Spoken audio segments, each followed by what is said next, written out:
আওয়ামী লীগের প্রভাব খাটিয়ে বাংলাদেশ চলচ্চিত্র শিল্পী সমিতির নির্বাচনে সাধারণ সম্পাদক পদ বাগাতে চেয়েছিলেন চিত্রনায়িকা নিপুণ আক্তার।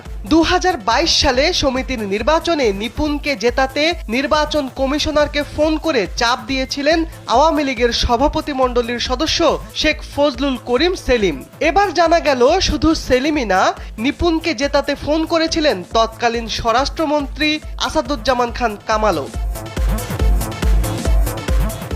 মঙ্গলবার তৎকালীন প্রধান নির্বাচন কমিশনার পীরজাদা হারুন গণমাধ্যমকে বলেন, 2022 সালের নির্বাচনে যখন ভোট গণনা হচ্ছিল তখন শেখ সেলিম 17 থেকে 19 বার আমাকে ফোন করেছিলেন।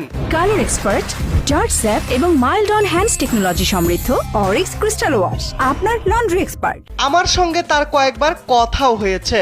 ওই রাতে তৎকালীন স্বরাষ্ট্রমন্ত্রী আসাদুজ্জামান খান কামালও আমাকে